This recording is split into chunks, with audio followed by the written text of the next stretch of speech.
What's going on, everybody? How are we doing today? We got a good show today, mainly surrounding the box office tracking of July between its three biggest releases. So let's get to it.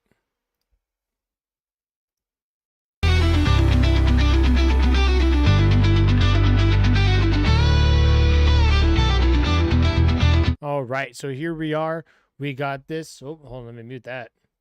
So we got this going. And so, first off, actually, before we get to the box office tracking of July, it is June, which means we're halfway to Christmas. So why not have some Christmas articles? Let's check this out.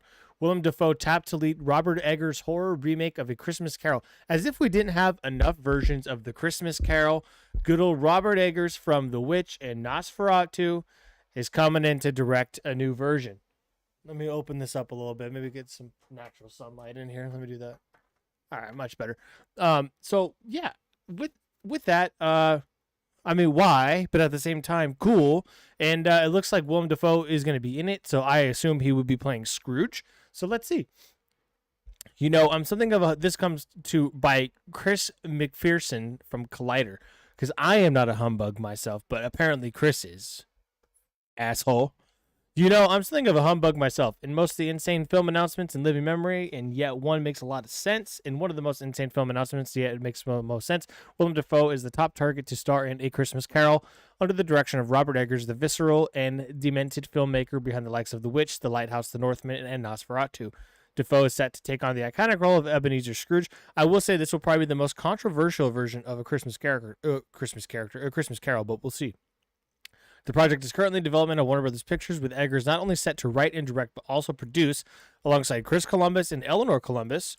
Interesting. They're made it via their maiden voyage manager. Didn't Chris Columbus do one of the versions or eight? Did he do a Christmas movie? I think he did something Christmas related. Hold on, let me go ahead to exit out of this real quick. Okay, apparently not. Okay. For Eggers, A Christmas Carol is practically tailor-made.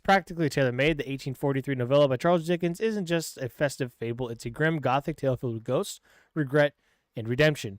Add in Eggers' love of period-accurate misery, candlelit horror, and the taste of butter, and it's easy to see why he's drawn to it.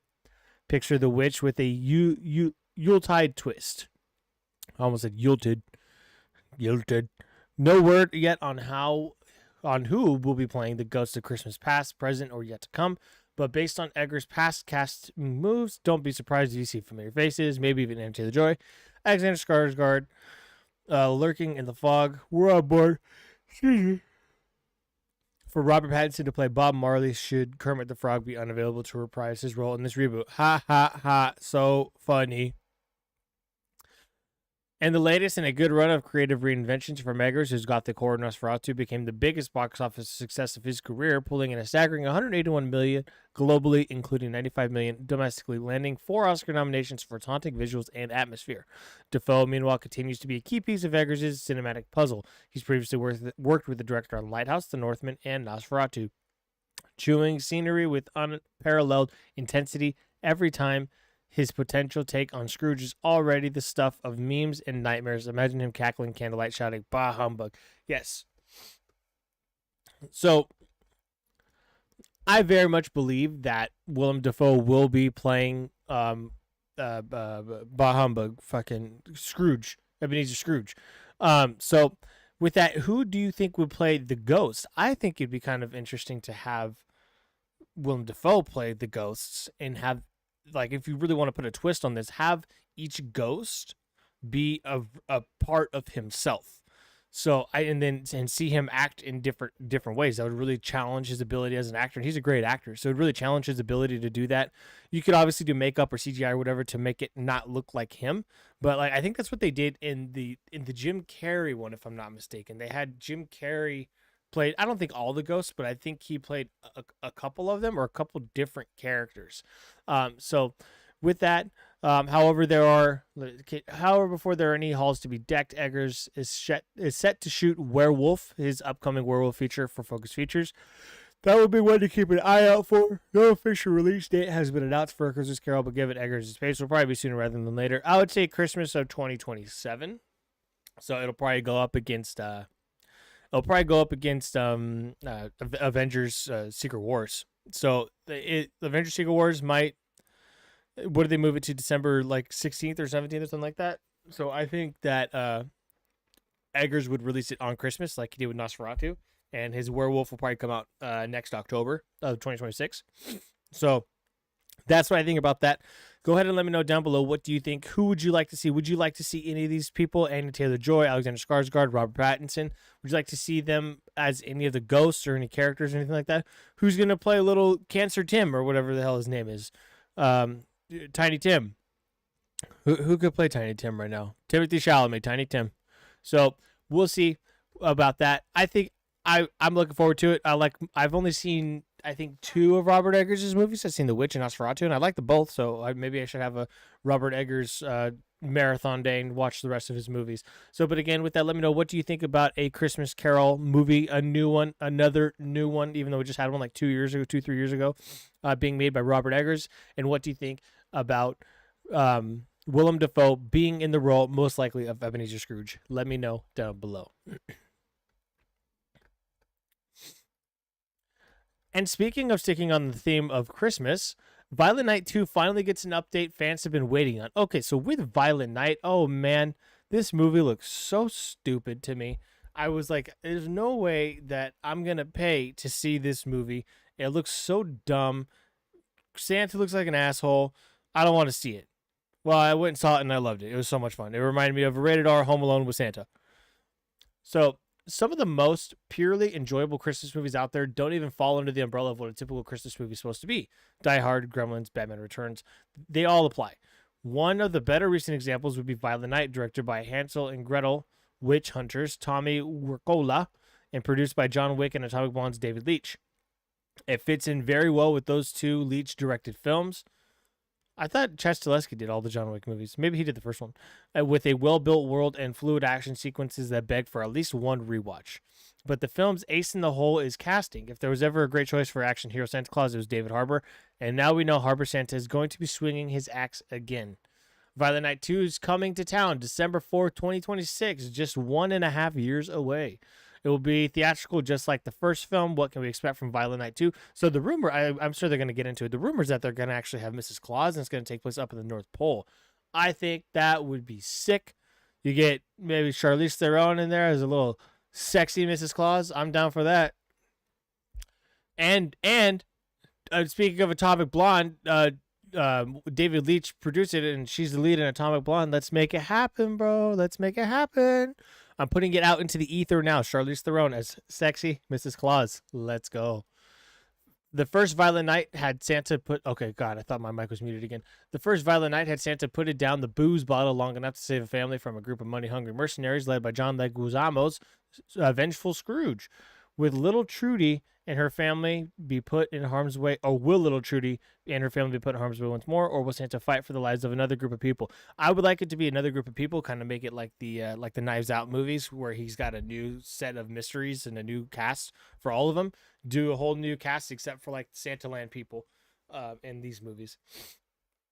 One thing is for sure, Scrooge won't be involved, considering he was sucked up the chimney and turned into a blood geyser. Harbour is, of course, back in the lead role, fresh off his MCU return as Alexei Shostakov, the Red Guardian. Joining Harbour is the original film's director, Wirkola, and its writers, Pat Casey and Josh Miller. Cool, they're keeping the whole crew together. I like that because that tells us it'll probably be very similar, in the vein similar to the first one. The great thing about Violent Night is the same thing that was great about John Wick. It works as a single narrative, but builds enough of a world that it could easily be expansive. For instance, we still haven't met Mrs. Claus, as I just mentioned. Will a group of Scrooge's equally vengeful pals come to their workshop in the North Pole to get revenge for the death of their friend?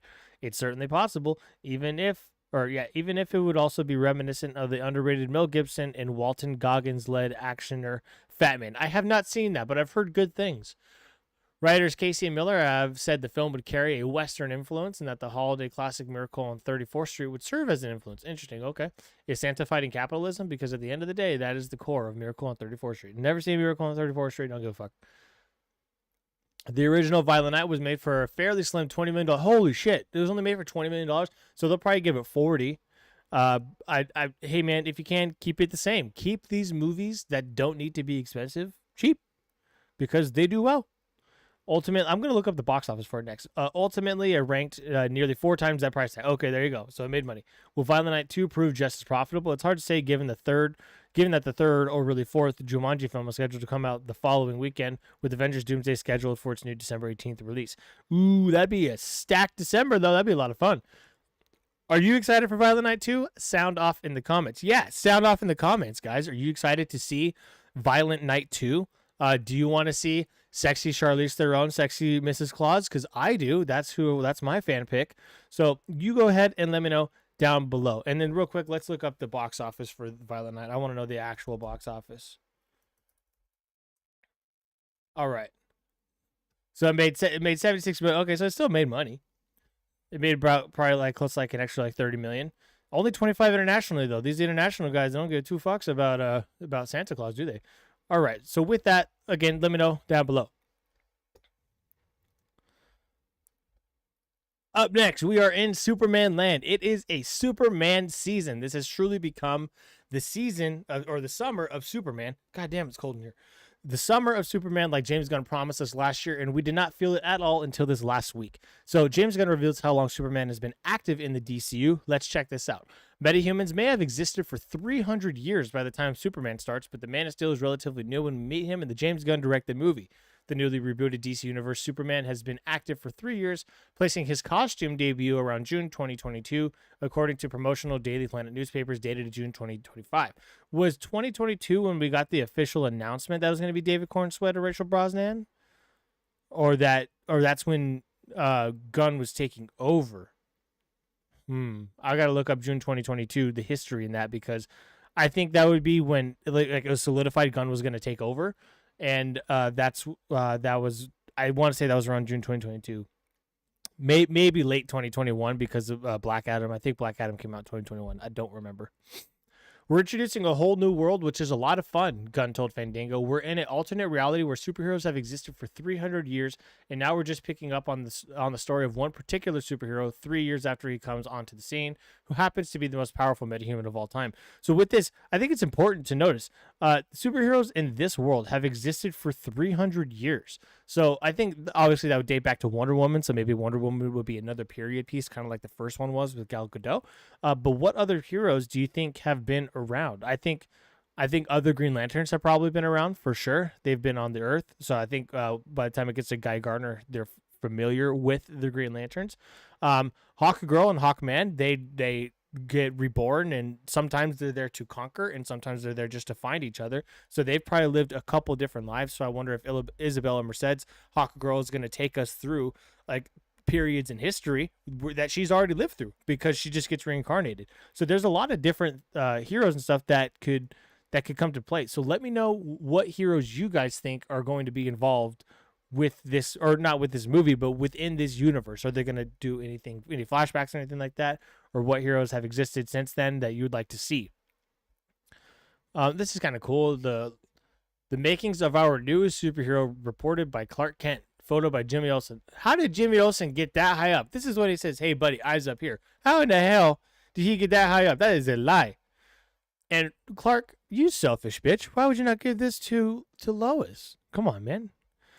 Okay, moving on. And not only is Superman not the world's first superhero, he's not the only metahuman based in Metropolis. The prequel novel Superman, Welcome to Metropolis revealed that the city of tomorrow is also the home of the Justice Gang. You know what else starts with JG? James Gunn. Justice Gang. What a stupid name. A team of corporate superheroes backed by Lord Tech mogul Maxwell Lord, played by his brother, Sean Gunn. That includes, why wouldn't they call it Super Gang? SG for Sean Gunn, Super Gang. Why gotta be Justice Gang? That includes the hyper-intelligent Mr. Terrific, ring-slinging Green Lantern Guy Gardner, and the winged warrior Hawkgirl. While some of the Justice Gang will reappear in post-Superman projects like Peacemaker Season 2 and HBO's Lanterns, Gunn insists that the movie stands alone. So this is interesting. I have not seen James Gunn ever talk about it being connected to Lanterns. Obviously, the Green Lantern, yeah. But he's never said that Nathan Fillion is going to be in Lanterns. He never said Guy Gardner's going to be in Lanterns. So did somebody slip here? Did somebody know some stuff that they accidentally let slip? Or is it just an assumption? Let me know what you think. I think the most important thing is that Superman works as a movie by itself. Gunn said it is a story complete with a beginning, middle, and end. It's an important part of life. of all three of the characters. Those three characters are Clark Kent, Superman, Lois Lane, and Lex Luthor, who previously masterminded a plot involving the cyborg Metallo, according to the prequel novel. So I do want to get the prequel novel because I did see that Metallo is in it, and if Lex is behind that, then what isn't Lex behind in this new movie? The previously titled Superman Legacy is not an origin story, instead tells the story of Superman's journey to reconcile his Kryptonian heritage with his human upbringing as Clark Kent of Smallville, Kansas. Gunn decided that the Silver Age inspired All-Star Superman by Grant Morrison and Frank Quitely has one of the three biggest influences on his Superman movie. The episodic 12-issue series took place years into Superman's career while he was well established as a superhero. So having it like the episodic story, originally, I guess James Gunn wanted to have like a day by day, like Monday this happened, Tuesday this happened, Wednesday this happened. I assume he took that inspiration from the episodic series, but who knows? I'm just assuming. DC Studios Superman, starring David Cornsweet alongside blah, blah, blah, everybody, was in theaters July 11th. That's what that fucking big paragraph says. Look at this. DC Studios Superman is only in theaters July 11th. The beginning of the paragraph and the end of the paragraph, that's all you got to read. Tickets are on sale now, and I will get to more of that a little bit later. So what do you think about that? The biggest thing of this article and this story is that the metahumans and heroes have existed for 300 years. So what superheroes do you want to see flashbacks to? What superheroes do you think are still around, aside from Wonder Woman? Wonder Woman's got to be around then and around now. What other heroes do you think should be there? Is it just the Themyscirans? Maybe Martian Manhunter? Is he there somewhere? Who knows? So let me know what you think about that down below. And moving on, Spaceballs 2, The Search for More Money. Finally, we're getting it 60 years later. Not that long, but it feels like it. I wasn't even alive when the first one came out. Spaceballs 2 update confirms Rick Moranis among three returning stars and release window. So, one thing about Rick Moranis, he was retired until like a Mint Mobile commercial he did with Ryan Reynolds or some kind of commercial he did with Ryan Reynolds. And then I think he went back into retirement. I don't think he made any appearances in the newer Ghostbusters movies. I don't remember 100%, but I don't think he did. But either way, he's coming back to play Dark Helmet. Let's go. Spaceballs 2 now has its release plan confirmed, and three key stars from the original are set to reprise their roles. Released in 1987, the original Spaceballs featured Mel Brooks as writer and co-director of the film. So with this new one, I believe it's Josh Gad that was the lead writer. The film has since become a quote classic. It was announced in summer 2024. The Spaceballs 2 is in the works at Amazon MGM Studios, with Brooks and Josh Gad producing, and Gad co-writing the script with Benji Samit and Dan Hernandez. So three writers. We'll see how that goes. It was rumored that Gad would also star in the film. Yeah, Gad would probably play Barf's son or something like that. Maybe just Barf himself. Per deadline, Amazon MGM Studios now confirmed the untitled sequel to Spaceballs will release at theaters at some point in 2027. Mel Brooks will be 100 years old. He's 98 right now. That's crazy. I don't know if he just turned 98 or if he's 98 about to be 99. Fuck. Brooks is confirmed to be reprising his role as Yogurt and a Yoda parody in the film, which will feature Josh Greenbaum in the director's chair. Brooks may not be the only returning star. However, Deadline reports that according to sources, Bill Pullman and Rick Moranis will also be returning as Lone Star and Dark Helmet, respectively. Yeah, I mean, what else is Bill Pullman doing? He could return. Why not?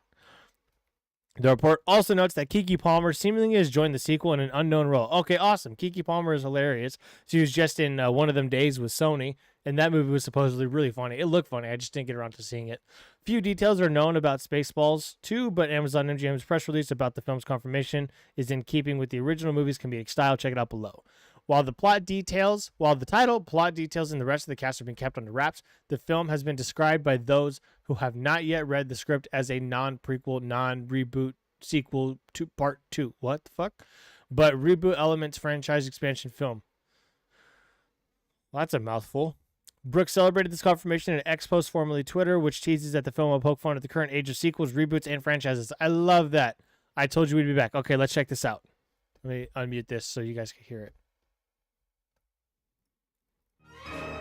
Oh, it's a whole minute and a half? Let's go.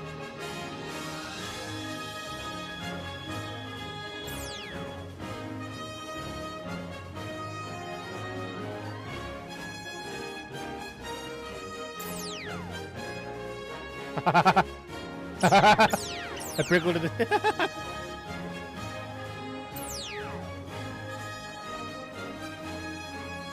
a movie spin-off of the TV spin-off, which is both a prequel and a sequel, not to mention 2 Dudes 7 Jurassic Park. 2 Avatars plus 3 upcoming Avatars, making 5 Avatars. 36 MCU movies with 2 different Robert Downey Jr.'s. DCU attempt number 1, DCU attempt number 2. Animated Lion King, live action animated Lion King, live remaking the same Harry Potter movies, a whole streaming service of Star Trek, Save an Alien movies, 2 of which were also Predator movies, not to be mistaken for the 6 Predator movies that are not Alien movies.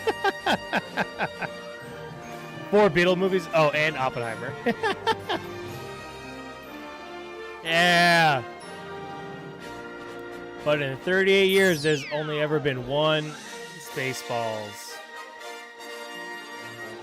Until now. Oh. After 40 years, we asked, what do the fans want? But instead, we're making this movie. Yeah. Spaceballs the sweatshirt. Dark Helmet, let's go. The Schwartz Awakens in May the 2027. Schwartz be with you. Hell yeah. Let's go. That's already better than anything else. Oh, let me move this back. But we don't even need the movie. That's the best. That's awesome. So go ahead and let me know down below, what do you think about Spaceballs 2, The Search for More Money? That's not going to be what it's called, but I think it's going to be called like Spaceballs, the rebooted sequels prequel or something like that. It's going to be something around that mark. Spaceballs 2 will mark a significant project for both Brooks and Moranis. Brooks turns 99 years old at the end of June. Okay, so he'll be 101 by the time this movie comes out in theaters. And hasn't appeared in an on-screen movie since 2005's The Producers, though he remained as an active voice in the acting space. Similarly, Moranis stepped away from live-action movies after 1997's Honey, We Shrunk Ourselves in order to focus on his family. The fact that these 2 stars are returning to the big screen could be a major audience draw for Spaceballs 2. Yes, I agree. So that's awesome. That video was hilarious. I love that. Let me know, do you like Spaceballs 1? I love Spaceballs 1. When I was a kid, I knew that movie front to back. I watched it every single night. I thought it was the funniest thing ever. So, are you excited for the second one? I am. Let me know all your thoughts down below. Next up, I want to get into the month that we're about to have in July as far as box office goes, because holy shit. Jurassic World Rebirth tracking to set off major box office fireworks with $100 million to $125 million opening. So I don't know if this will set the record for a Jurassic Park / World movie, but that's a pretty big opening. Universal and Steven Spielberg's Emblem are restarting the franchise with an all-new ensemble cast led by Scarlett Johansson, Mahershala Ali, and Jonathan Bailey. The movie, which is crazy. So you have Scarlett Johansson, Scarlett Johansson, Black Widow, Mahershala Ali, an attempt at Blade, and Jonathan Bailey. If you guys don't know, this guy, I'm pretty sure that guy was Ian from Thor, the Darcy's intern. So we got the MCU characters and Jurassic World. The movie opening over the long 4th of July holiday. The dinos will stomp back into the theaters just in time to set off major fireworks at the 4th of July holiday, or at least that's the hope. If tracking is correct, Universal's Jurassic World Rebirth should be anywhere from $120 million to $125 million. What's the difference? $5 million. Just say $125 million. Over the 5-day holiday corridor. The pick opens in North America on July 2nd, a Wednesday. Universal and Steven Spielberg's emblem of the home of the multi-billion-dollar franchises is trying to manage expectations by stressing that the pick could come in on the lower end of tracking and even in the $90 to $100 million range. That is still good and much better than the $25 million that Ballerina was last weekend. In 2015, Jurassic World opened to a series best at $208 million. Wow. Yeah, but that's 2015. That's the mid 2010s. Everything was popping off. Domestically, just domestically, not adjusted for inflation. The 2 films that follow Jurassic World, 2018's Jurassic World and Jurassic World Dominion from 2022, opened to 148 and 145 million respectively. Yeah, that's because those were significantly worse than the first one. The trio of films, that's a lot like the Star Wars movies. Each one opened lower than the previous one. The trio of films were anchored by stars Chris Pratt and Bryce Dallas Howard. Dominion played the nostalgia card and also featured the original franchise stars. The aptly titled Rebirth takes place 5 years after the events of filmmaker Colin Trevorrow's Dominion and features an all-new ensemble cast that we just read about. Gareth Edwards directed the 7th Jurassic from a script by David Kopp, who worked on Jurassic Park and its 1997 prequel, The Lost World Jurassic Park. Why would they just call it Jurassic Park The Lost World? The fuck? Universal insiders say that the film costs far less than 2 titles, or what? The film costs far less than the last two titles for a net $180 million before marketing. That's still kind of expensive. I thought for sure it would have been cheaper, but it's okay. In Jurassic World Rebirth, only a limited number of dinosaurs remain and reside in specialized biospheres, and 3 of these creatures hold the key to a potentially life-saving drug. Covert operations expert Zora Bennett, Scarlett Johansson, attempts to secure the genetic material from the dinosaurs, but ends up stranded with a civilian family on an island that holds the secret being kept from humanity for decades. So with this, what I wanted to actually like make the most, I guess, known in this little section here is that Jurassic World is set to open. We'll go on the low end and say 90 million, like the Spielbergs are saying, 90 million to 100 million dollars. So we'll just round it up to 100 million. We're not going to go as high as 125 million. So, but you have that opening in the first weekend of July, and then after that, we're going to get what I have next, Superman. Projected at $140 million opening weekend? I don't think so. That last trailer was sick, but I don't think that's going to be it. But the Superman ticket pre-sale start, new trailer drops, $140 million opening weekend. There's no bigger movie coming out than Superman. I disagree. I think Jurassic World, those movies just make money. It's ridiculous. With that said, the Superman tickets pre-sale start today. This was yesterday. Opening, or it's looking good, and internally I don't know what that meant to say international, but $140 million domestic opening weekend is now being projected. So if we're just going on projections, we have $100 million for Jurassic World. We have $140 million for Superman. And up next too, after that, we have Fantastic Four with another $125 to $136 million opening. Now, openings this year have not been very high. Like there's been a couple. I think Minecraft and Lilo and Stitch had the biggest openings of the domestically in the weekend.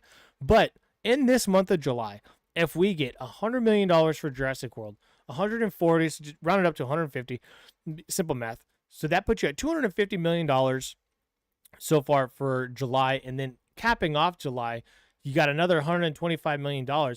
So that's, and then on top of that, you still have another big release in July. It's not as big, but this movie does come out in July. I Know What You Did Last Summer. It has become a cult series, not just a cult classic. It's become a cult series. And I think people are excited for this. It's just sliding under the bus because these other 3 movies are so huge. So, but with that, if these predictions and projections go according to plan and maybe even go higher, we're looking at a summer, not even just a summer, a month, just the month of July. That's almost at $500 million just in the opening weekends of these movies. That's insane. That would be amazing for the box office. It would be amazing for the studios. It'd be amazing for the theaters. And most importantly, if the movies are good, it'd be amazing for the audiences. I love seeing this, and it makes me so happy to see that like people are excited to go to the movies again.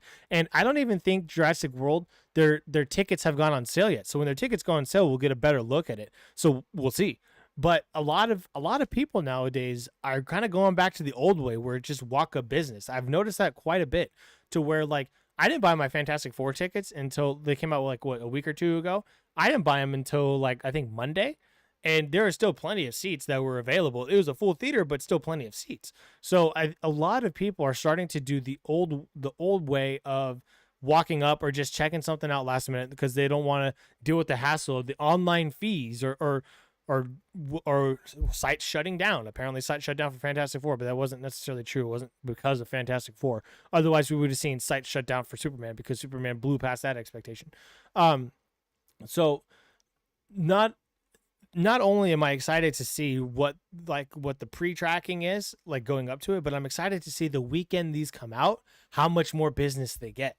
Especially for Jurassic World, they have almost like a 6-day weekend because they're going to start doing the early screenings on Tuesday. So that Tuesday, Wednesday, Thursday, Friday. Friday's the 4th of July. So it might actually be a low Friday. And then you got Saturday, Sunday, and then the projections come out, or the numbers come out Monday. So like it has almost an entire week to just get a gang load of money. So I'm really excited for the month of July. I'm so happy it's only a month away, almost about half a month away now. And so, yeah, so we got Jurassic World projected to open between 190 to 100 million. I'm not going to count this 125 just yet. I'll wait till the pre-sales come out, which I'm surprised they haven't. with that. And then Superman around 140. I like rounding up just to make math easy, and then it'll adjust itself. And then Fantastic Four with between 125 and 130 million. I think it'll be a little bit lower than that, but still. And then you still have I Know What You Did Last Summer opening July 18th. So that sounds like such a fun July. Every single week, there's a new movie coming out that's awesome. And then that's like this month too. This month of June, there's so much good stuff coming out, and that has come out. So with that, let me know down below, what do you think about these box office numbers? Do you think they are way off? Do you think they're on track? Do you think maybe it'll be more when all the walk-up business comes? You go ahead and let me know down below.